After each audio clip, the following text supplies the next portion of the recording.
Yeah, hello guys. Today is chemistry call. Yeah, today we'll be looking at the volumetric analysis test for those preparing for Waec. Last week I dropped a video on the qualitative analysis test. So today we'll be looking at the quantitative part of the qualitative now. Sequence to the guidelines given by the Waec instructor. So now the first thing you have to consider is the solution here is labeled. As you can see, we have AN, we have this as our BN, and this is our start, which will serve as an indicator. So now, when it comes to a question like this, how do you prepare all this solution? It's very simple. The approach is what? Simple. One thing you should note is, sequence to the instruction given to us, we are asked to titrate the iodine against the sodium thiosulfate pentahydrate. But if, as a chemist, you do that in your lab and check the reaction between the AN in the burette against our BN, which is sodium thiosulfate, you will have no particular endpoint. That is, the reaction, the kind of reaction that will occur there will be more of neutralization reaction. Nothing will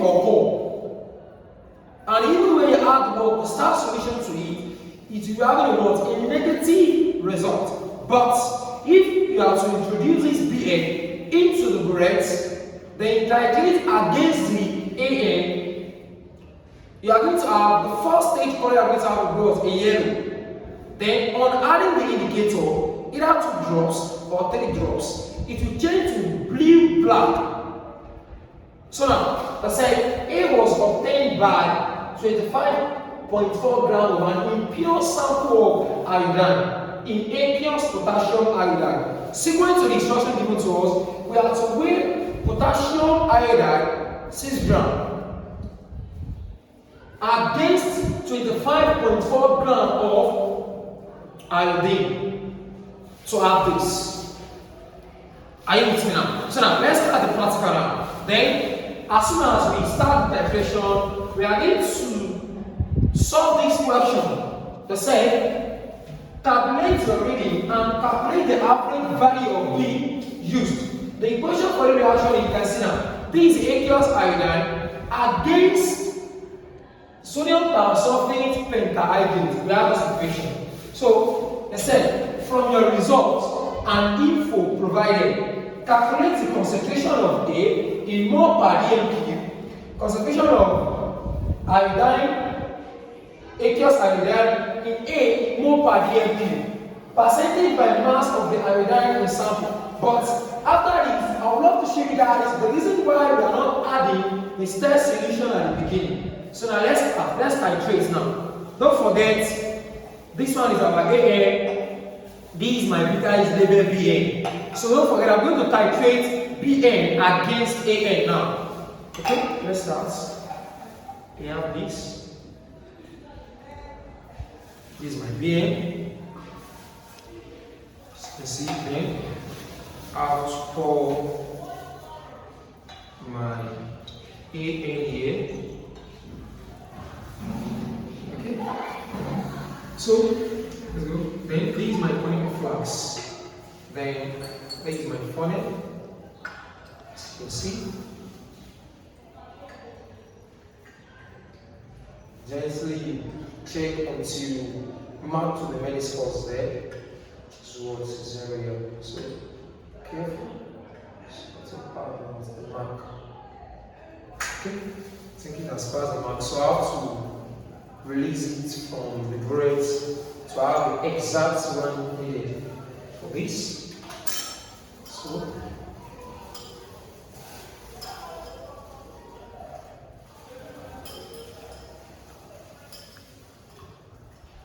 release it.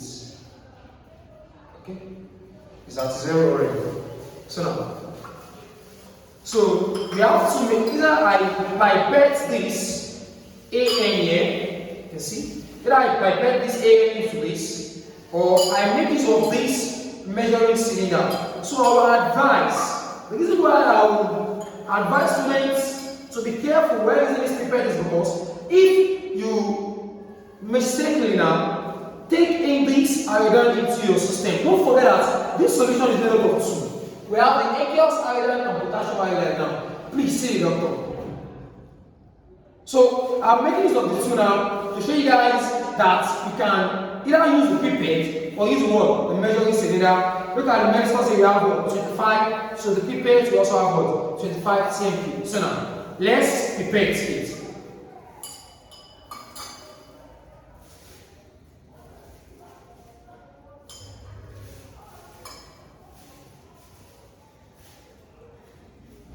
So now, so it works. Can bring the camera closer to it. Can see we have the meniscus here. Then release it into this clean conical flask.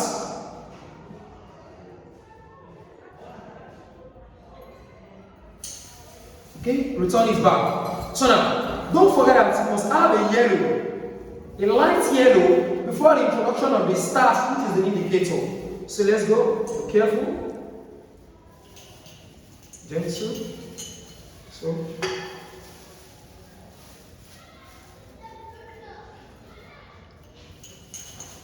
okay, shake till you have a light yellow. Wow. So I have a light yellow here, you can release it too. So I have a light yellow here now. You see it now? So this is my indicator. Don't forget 3 drops. 3 drops. 1, you can see, 2, 3. So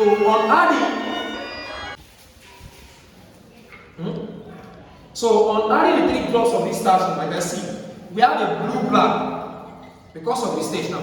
So go back to your listen there. The reason why I'm placing this white paper is because this stands for the rotor stand here. This base here is blue, so it's going to affect the going to reflect into the conical flask, which is not going to give us a good endpoint. So I'm using the white paper here, so I can add a clear picture of what I'm looking for. So now, just 1 drop of this. So when you shake, I've added 1 drop. So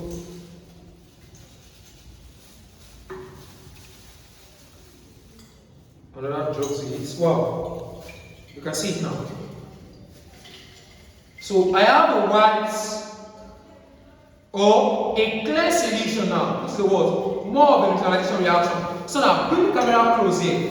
I'm going to tabulate my reading now. So I have the bright reading.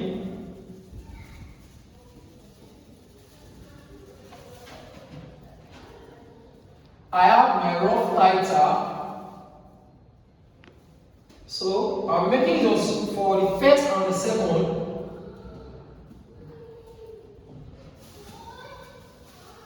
Okay. I have my rough titer. The first titer, the second titer. Then this is my final reading. This is my initial reading.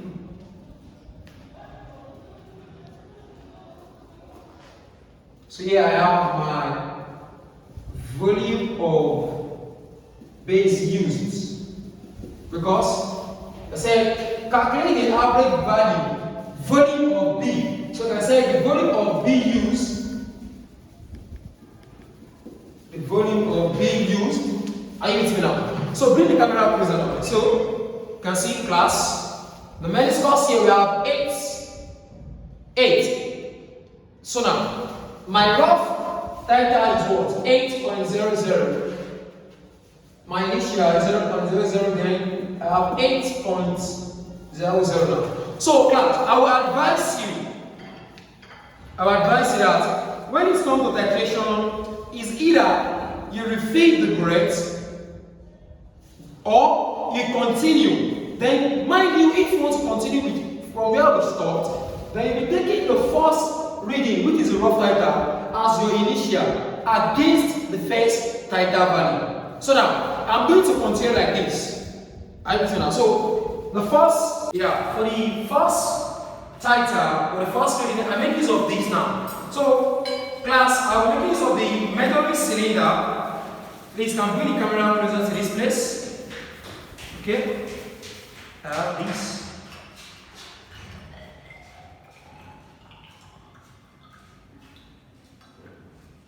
Wow, so now you can see it now.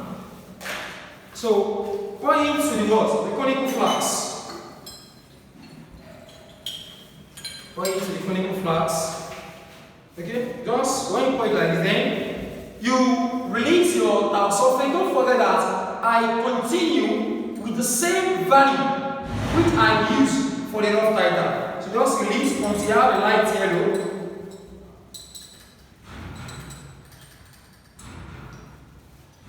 Okay. A few drops. Yeah, so you can see now. I have a light yellow now. So this is my starch. Don't forget that we are adding 3 drops of this starch into this place. The first one, the second one, and the third one. No. As soon as I add in the starch, we are going to have what we call the blue black. Can you see it now? So take it back to the burette and release either 1 drop or 2 drops of this to see that we have a clear solution.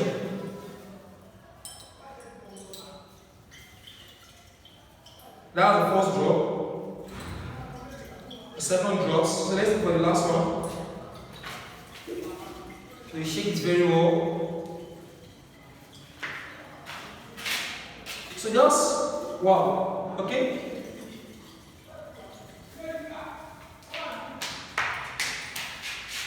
Wow, you can see it now. I have what? A clear solution. I'm taking the burette reading now. So please bring the camera close to this place. I'm having 15.4. Yes. I'm having 15.4. Okay. 15.5. So yeah.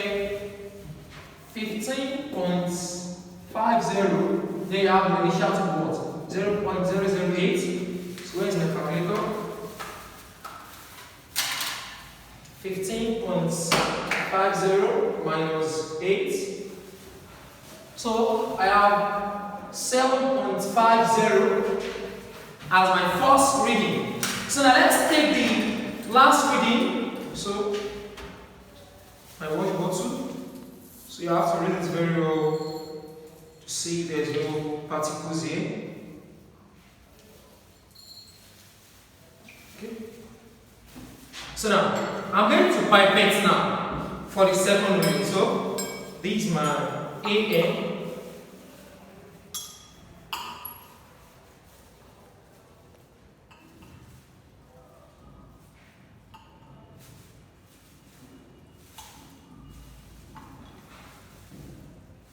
Wow. So this place.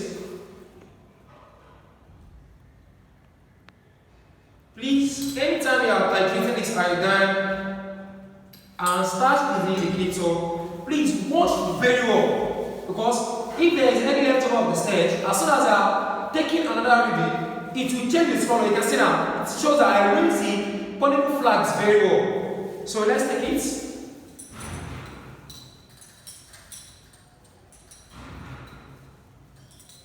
Wow. So I have a light yellow now. You can see I have a light yellow, just a little drops.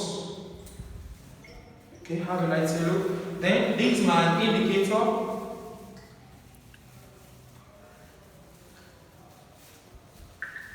So the first, the second, and the third. So you shake very well until you have a blue black. So that's the effect of the starch indicator. So that's the first drop, and the second drop. Wow, okay. It changed to what? We have a clear solution. So you can see this and this now. We have the same thing here. So class, let's look at the burette now and check it. So please bring the camera closer to this place. So I have to take it all back. So I'm having 21.2. So here I have 21.20, then 15.50. So 21.20 minus 15.50. Okay?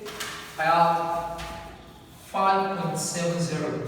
So class, you can see it now. So now, the next thing to do now is that I've shown you guys how to check the reading, the rough titer, the first titer, and the second titer. As I've said earlier, anytime you are titrating, as soon as you fill in the breath, is either you refill or you titrate. The rough titer will act as the initial if you have to take what the first titer value. So now I said volume of B used is equal to the first titer plus the second titer divided by 2.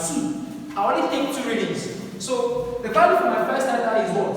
7 cm cubed plus 5.00 cm divided by 2.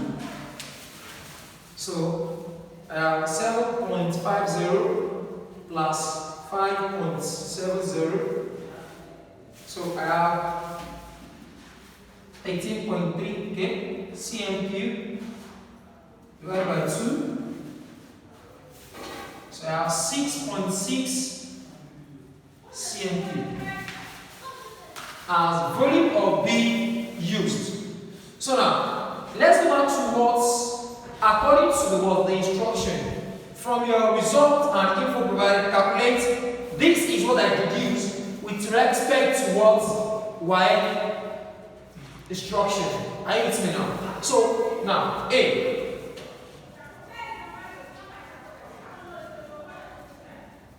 Concentration of B in mole per dm cube. So anytime you are calculating for mole per dm cube, are you in the class? The formula I'm going to use is what? Molar concentration in mole per dm cube is equal to mass concentration in gram per dm cube divided by molar mass.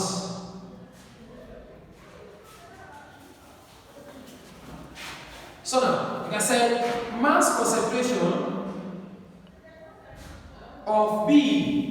So go back to the equation now. B is a solution containing this 24.8 gram per dm cube. As per given you guys are, the mass concentration is what? Unit is gram per dm cube. So my mass count of B is 24.8 gram per dm cube.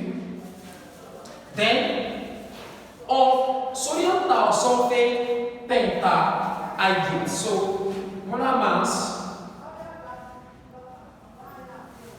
of B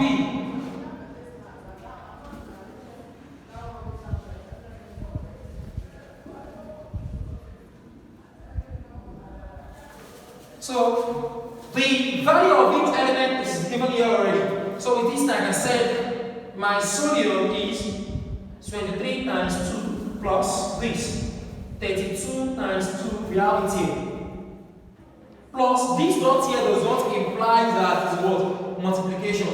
In mathematics, if you have a dot sign, it's just the sign of what? Multiplication. But here, the sign of addition plus. So now 5 times 3 here will give us 10. So that will be 10 times 1 for my hydrogen, because the atomic mass of hydrogen is what? 1. For this is 16, not 16. And my hydrogen is 127. So plus 16 times 5. So with this now, I can say, punch my calculator, 23 times 2, we have 46. Plus 32 times 2, 2 times 2 we have 4, 3 times 2 we have 6, plus 10 times 1 we have 10 here, plus 16 times 5, we have 80. So let's add it up now. 46 plus 64 plus 10 plus 80. Oh, this is missing here. So that is plus 16 times 3 plus 1 times 10. Then we have 48 plus 10 plus 80. So the molar mass of B is 248 gram per mole. So with this now, I'm sure you have the instruction already, so I want to make use of this place.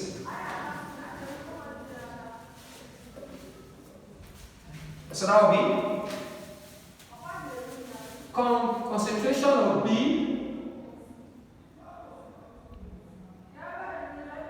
So class, what is our mass count? We have 24.8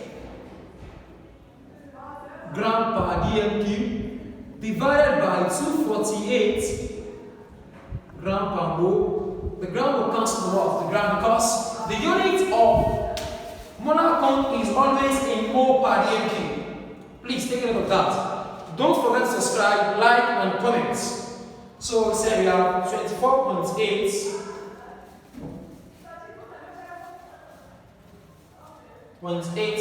divided by 248. I have 0.100 mole per dm cube. You can see now. So that's it. When it comes to calculation under the volumetric analysis, the only thing that is very difficult for all students is that they don't usually recall all the formula to use. So now the next thing is the concentration of iodine in mole per dm cube.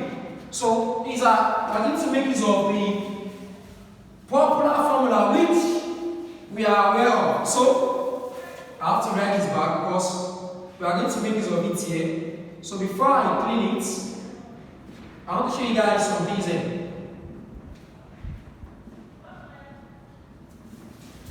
So now, B, concentration, so count of iodine in mole per dm cube. They say it now. So the formula I'm going to use is what? Ca, the concentration of the acid, volume of the acid, divided by the concentration of the base, multiplied by the volume of the base. So we have Ca. So Ca, Va divided by Cb, Vb is equal to Na divided by what? Nb. This Na shows our the number of mole of the acid. Here we have 1. The number of mole of the base also about 1. So that implies that my Na is equal to 1, while my Nb is also what? 1.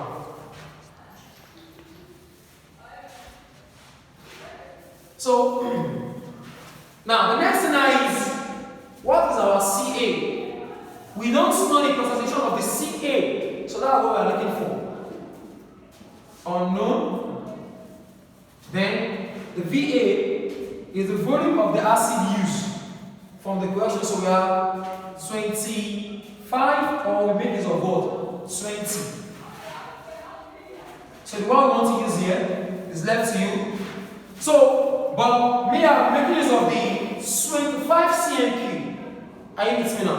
So, I'm making use of 25 cm cube. Then, the Cb, the concentration of the base, is the first thing we calculated for, which the answer is what? 0.100. Then, the next is Vb. Volume of B used is what? 6.6 centimeter cube. So now class, it is obvious that we have all the parameters here. Now we are calculating for what? Ca. So best thing is to cross multiply. Then with that I have Ca, Va, multiply we have what? Nb is equal to Cb, Vb, Na. So divide all through by the coefficient of Ca, which is what? Va and Nb. So we have VA and B, the value also have what? VA and B, this cancel of this. So CA is equal to CB. No, it is obvious that we have a parameter. So what is our CB? 0.100 multiplied by VB is what? 6.60. You can include a 0. CM cube multiplied by my MB1, sorry, MA. VA is what? 25 multiplied by, what did I have there? I have 1 for my MB. So I'll clean this part. Now, so let's continue. With this now, I can say times 0.100 multiplied by 6 points, this multiplied by 1, I have what? Can bring the calculator closer to see. I have 0.66 divided by 25. So we have 0.0264 mole per dm cube, because when you look at the calculation, the unit for this is cm cube, the unit here is what? Cm cube, and the unit here is what? Mole per dm cube. So the cm cube what? Cancel out. So we are left with what? Mole per dm cube. So now, let's take the last one. We state that, so that's C, percentage by mass of iodine in the sample. Percentage by mass of iodine. So percentage by mass of iodine in the sample. So now this one is simple also. Don't forget from the question, the mass of the impure. The mass of the impure is 25.4 gram per 4 gram. Yes. So now I can say, so calculate the best steps of method to easier is the mass concentration of pure sample. Are you with me? Is equal to molar concentration times, so molar concentration of A is what? The answer you have here. Then the molar mass of A iodine. So don't forget, I'm learning from what? Percentage by mass of iodine in the sample. So can say molar mass of A, which is what? Iodine, equals iodine. So that will be 127 times 2. Then I have, so 2 times 7, we have 4. Then the other side we have 1. 2 times 2, 4, that will be what? 127 times 2, we have 254 gram per mole. Then molar concentration of A is valued out for the second concentration of what? Iodine. So now I can say my mass concentration, of pure sample is equal to the value here stands for molar concentration of A 0.0264 mole per dm cube, that's the unit, multiplied by 254 gram per mole. So class, don't forget that the mass concentration earlier, the unit is always what? Gram per dm cube. So now the mole will cancel the what? The mole. We are left with gram per dm cube. So now let's check. What is the mass concentration of the pure sample?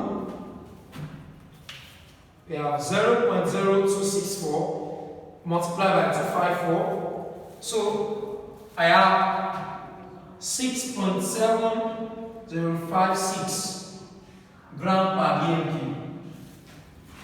So the last, this is not the end of what? The solution. So now, percentage by mass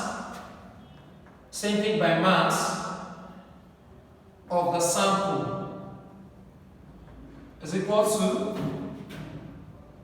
mass of pure sample multiplied by 100 divided by mass of impure sample is given earlier of impure sample. So mass of pure sample is this 6.7056 divided by, when you look at the instruction given earlier before I start the calculation, it's given to be 25.4. So we have 25.4 multiplied by 100. So let's see what will be our final answer. 6.7056 times 100 divided by 25.4. So I have 26.4. So the percentage by mass of a sample of A is 26.4. So guys, I've shown you guys the calculation, the guide on how to titrate against the BN and AN according to instruction given by the Waec, and also how to deduce the kind of formula to use when it comes to this kind of question. So guys, don't forget to subscribe, like, comment, and if you have any question you want to ask, you can drop it in the comment box. So before I end the class, why is starch or why is the indicator not used at the beginning of the titration? If you are to make use of the sodium, the indicator at the beginning of the titration, it will make the iodine to fade. So when it comes to iodometry or iodimetry test, you have to add the indicator after you titrate. Why? To give you an accurate endpoint. So guys, don't forget to subscribe, like, and share. Thank you.